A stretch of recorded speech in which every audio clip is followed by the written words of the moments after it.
शाळा शिडोन या ठिकाणी 2 वर्ग खोल्या बांधल्या, त्यासाठी 14 लाख रुपये दिले. शिडोनमध्ये सरकारी दवाखाना उपकेंद्र मंजूर करून त्यासाठी 45 लाखाचा निधी शशिकांत शिंदे साहेबांनी आपल्याला उपलब्ध करून दिला. तसेच कोरपडे वस्तीमध्ये सुद्धा शशिकांत शिंदे कामे केली. त्यात पिण्याची पाण्याची टाकी, पाईपलाईन, जिल्हा परिषद शाळा, कोरपडे वस्तीचे कटापूर रोड खडीकरण, जाकवेल, बोरवेल, त्यानंतर कोरपडे रस्ता, पाण्याचा रस्ता यावर करून टाकला. कोरपडे वस्तीची पाण्याची विहीर आहे, त्या विहिरीतील गाळ काढून विहिरीला आडवी बोर मारून दिली, लोखंडी ग्रिल दिले. लोखंडी वस्ती कोरपडे वस्तीमध्ये अंतर्गत डांबरीकरण करून पोल बसवले, विद्युत पुरवठा केला. व्यायामाचे साहित्य उपलब्ध करून दिले. जुन्या वाडीतील लक्ष्मी मंदिराला पत्र्याचे शेड उभे करून दिले. अशा प्रकारे शशिकांत शिंदे साहेबांनी आपल्या 10 वर्षाच्या कारकिर्दीत 9 कोटीची विकास कामे पूर्ण केली.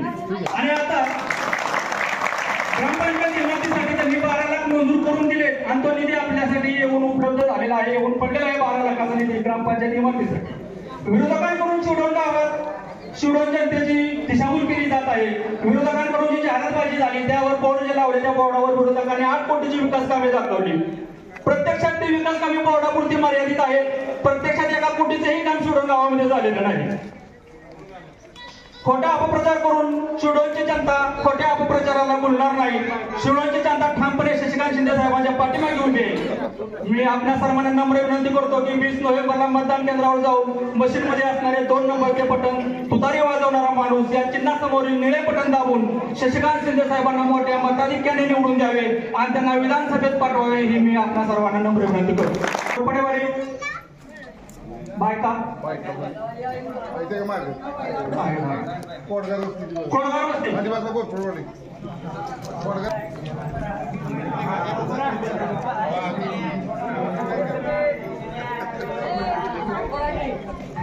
श्री शशिकांत शिंदे साहेब यांचा सत्कार शिवडोन गावचे महाविकास आघाडी म्हणून मी तुमच्याबरोबर कायम राहील. आपण माझ्याबरोबर 1 तास सर्वजण फिरलेला आपलं मत प्रदर्शन करायला मिळालं पाहिजे. मध्यंतरीच्या काळामध्ये आपण बिनविरोध करण्याचा बाबतीत मला निर्णय घेतला. आपण सगळेजण माझ्याकडे आला, मी लगेच सांगितलं की गावामध्ये एकसंगता राहत असेल तर निश्चितपणाने आपण सगळ्यांनी बिनविरोध करावी आणि आपण पाठिंबा सुद्धा दिला. खरं नाही तर त्यावेळेचा सरपंच हा राष्ट्रवादीचा महाविकास आघाडीचाच झाला असता तर मला विश्वास. सत्तेचा वापर कसा होतो याचं प्रत्यंतर आपण बघितलेलं आहे. इतकं वापर चुकीच्या पद्धतीने करतात, इतकं वापर वेगळ्या पद्धतीने करतात. मी 25 वर्षामध्ये इथं आहे, पण 15 वर्षामध्ये मी एकाही विरोधक असेल किंवा कोणीही असेल, मी असं कधी वापर करण्याचा प्रयत्न केला नाही. उलट आपल्याला प्रेमाने माणसं जिंकायचं असं समीकरण आपण ठेवली आणि मला वाटतं त्याचा फायदा होतोय. आता मतदानाच्या वेळेला लोक विचार करतात कोणता आमदार चांगला आहे, दिसायला नाही, कामाला आणि व्यवस्थेला करायला. आणि त्याचा परिणाम असा व्हायला लागला की गावाने उठाव करायला सुरुवात केली. तिथले काही लोक मला सोडून गेली. का गेली मला माहित नाही. मी काय कमी प्रेम करायला कमी पडलो?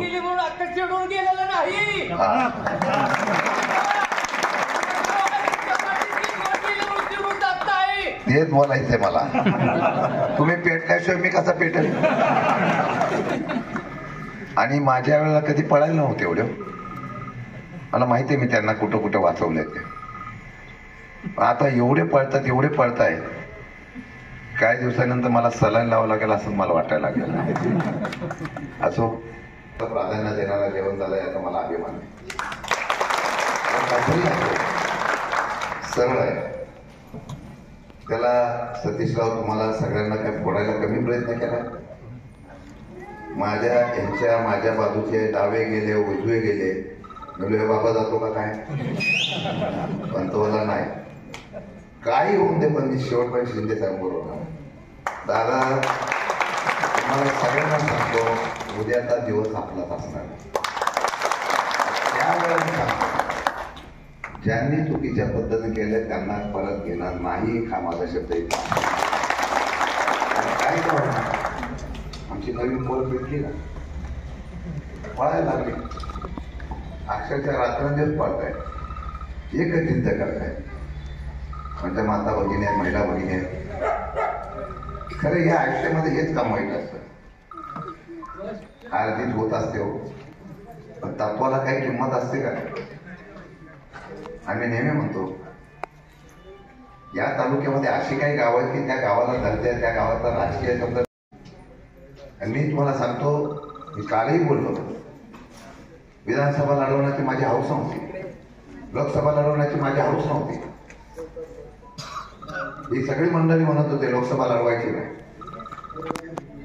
पण चव्हाण साहेबांचा विचार टिकला पाहिजे, शाहू फुले आंबेडकरांचा विचार टिकला पाहिजे, शरद पवारांचा विचार टिकला पाहिजे म्हणून पवार साहेबांनी महाविकास आघाडीत सांगितल्यावर मी लगेच उभा राहिलो. 20 दिवसात निवडणूक केली, शेवटं महिन्यात झालं म्हणून सांगितलं गेलं. झालं असेल म्हणजे राहिले तसे माझे प्रामाणिक होते ना, त्यांनी का दिलं विकले नाही, फुटले नाही, मार्गदर्शन केलं ते फसले असते. त्यांना सुद्धा आता कळतंय की आता या देशामध्ये, राज्यामध्ये ज्या पद्धतीचा कारभार चाललेला आहे, काही लोकांनी प्रचार केला. आमच्या माता भगिनी काय आहेत त्यांना जाताना काही लोकांनी सांगितलं की तुम्हाला 1,500 रुपये देतो, मराठा आरक्षणावर वाचता जावं. त्याने सांगितलं मराठा आरक्षणाच्यावर तुला पाहिजे का, तुझ्या बहिणीने फॉर्म भरलाय का, मग तुला आरक्षण पाहिजे का, फॉर्म मधून बहिणीला 1,500 पाहिजे, निवडून आलं तर देतच नाही. एवढी मस्ती आहे मस्ती. आणि आमच्या महिला भगिनींना सांगितलंय तुम्ही मतं कुठं देताय ते मला कळणार नाही. तू काय जादूगर लागला? किती लोकांचा गैरफायदा घ्यायचा, किती लोकांना फसवायचं आणि किती लोकांना खोटं बोलायचं. काय बायकोचं घाबरतात नाही. काल एक काय ते बचत गटाचे कोणतरी कर्मचारी सीएम काय CRP ती बिचारी आली होती भेटायला, तिथं काम होतं, पूर्ण काच बसून आली. म्हणलं बाई त्या बोललं ताई असं का नाही, तुम्हाला मला कोणतरी बघितलं तर प्रॉब्लेम. ही कुठली लोकशाही आहे? आमच्या माया भगिनीला जिथे सरकारी कर्मचारी म्हणून काम करते तिला बाहेर फिरताना सुद्धा वाटत असेल की मला कोणतरी बघितलं मला त्रास होईल. एवढी दडपशाही या असलेल्या मतदारसंघात पूर्वी कधी नव्हती.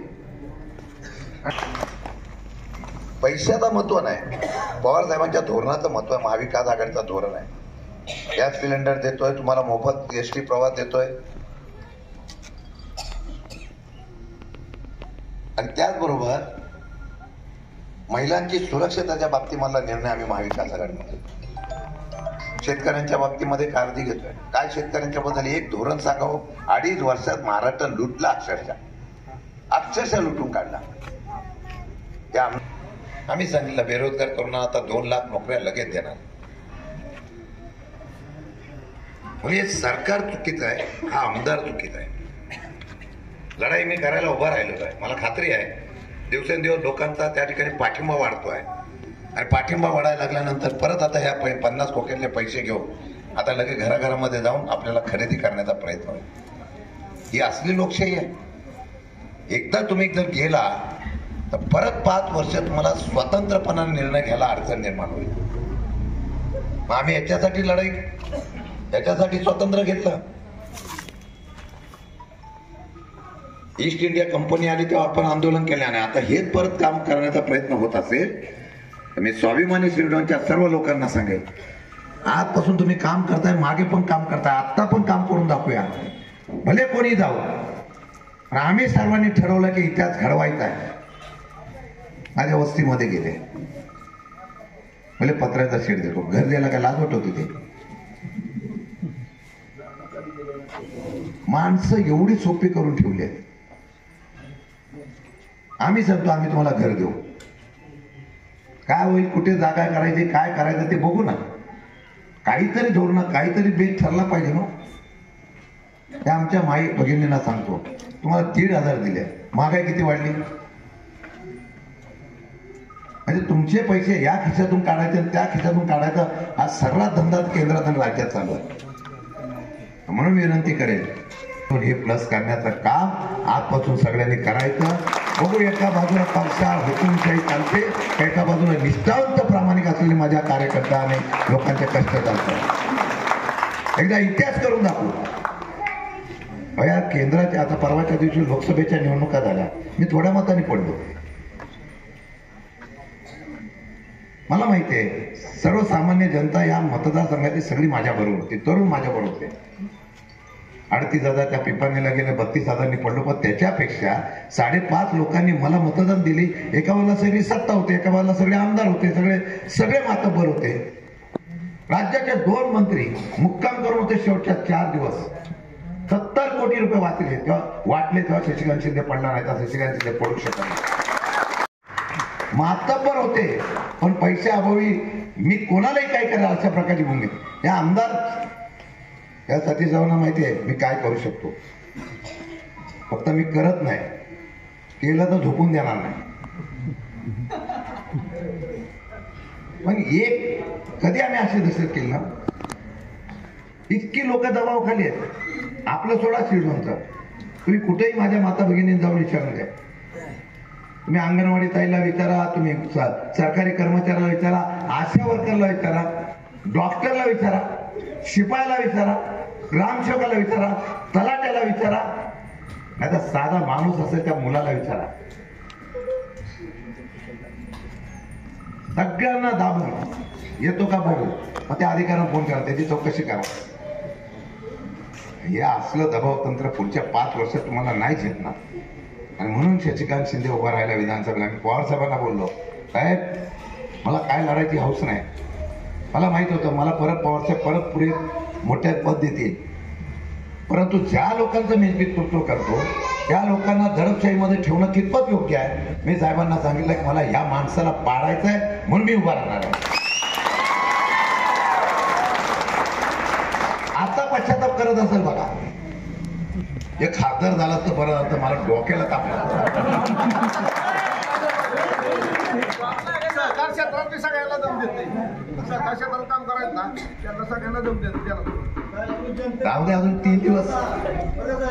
जनतेच्या मनात तुम्ही खासदार आहातच. नाही नियतीने मला सांगलं तू वरती जाऊ नको, तू खाली प्रामाण्याचा कार्यक्रम कर. मी सांगतो फक्त ते 3 ते 4 दिवस राहिले. काय त्याला दडपशाही काय त्याला करायचं करून द्या. नंतर त्याचा कार्यक्रम शशिकांत शिंदेच करतो का नाही. माझी मस्ती आहे ना ती मीच काढणार आहे.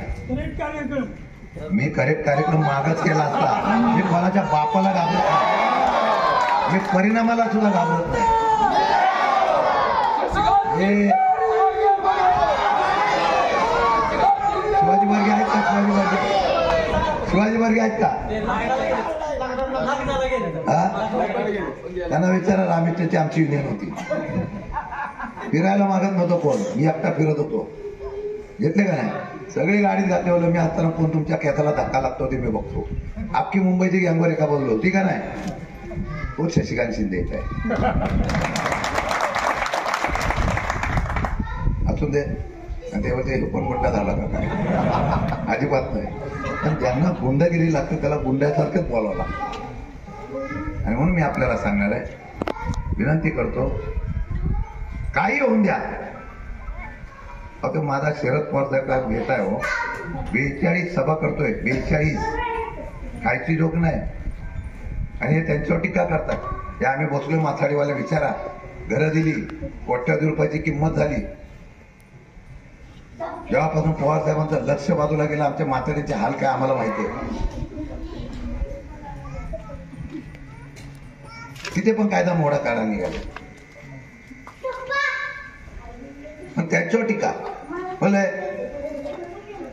त्यांना इतकं बोलतात पवार साहेबांवर. पहिले बोलत होते त्यांच्या करंगळीला पकडूनच आम्ही राजकारणात आलो. आता म्हणतात नाही नाही त्यांच्यावर काय. अरे ज्यांनी मृत्यूला सुद्धा थांबवलं, ज्यांनी मृत्यूला सुद्धा थांबवलं, कॅन्सरला सांगितलं तुला येता येणार नाही, आणि त्याचं नाव शरद पवार. काल माझ्यासाठी आल्यानंतर काय बोलले, मला फक्त तेवढंच पाहिजे. काय नाव पैशापेक्षा एवढ्या नेत्याच्या वरून मी उभा राहिलो. काय होतो मी? कामगाराचा पोटभा होतो का नाही? टेबला होतो का नाही? होतो का नाही? पगार वाटत होतो का नाही? कोण आमदार झाला तर मला स्वप्नात तरी माहित होतं का? 5 वेळा आमदार, 1 वेळा मंत्री, 1 वेळा खासदारकी लढवली, आता आमदारकी लढवतो, परत मंत्री होतो.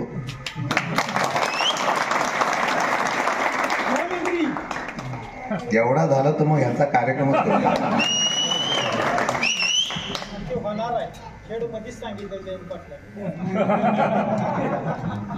असं बोलून माझा कार्यक्रम करतात. असं मी शिरडोनवर फार व्यक्तिशः प्रेम करणारा माणूस आहे आणि हृदयापासून बोलतो, परमेश्वर साक्षीने. आणि माझ्यावर पण तुम्ही फार प्रेम केलेलं आहे. कोण रात्री नाही आलं तरी शिरडोनची लोक रात्री आलीच पाहिजे.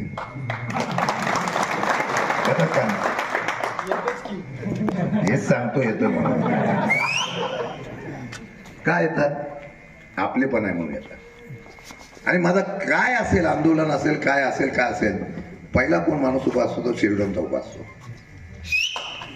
हे प्रेम मी मिळवलं ना, हे विकत घेता येत नाही. म्हणून माझ्या तरुणांना आणि सगळ्यांना सांगेल, आजपासून ठेवूया, शिरडोनची पेटी विकली जात नाही. शिरडोनची पेटी निष्ठावंताची आहे. ती तुकारेवाल्या माणसाच्या मागे एवढा निर्णय घ्यायचा प्रयत्न करा. मनापासून आपल्याला धन्यवाद देतो. आणि कोण मला वेगळं आता शिरडोन मायनस आहे. मी आता फिरल्यानंतर वाटतं शिरडोन प्लस होणार. जय हिंद, जय महाराष्ट्र.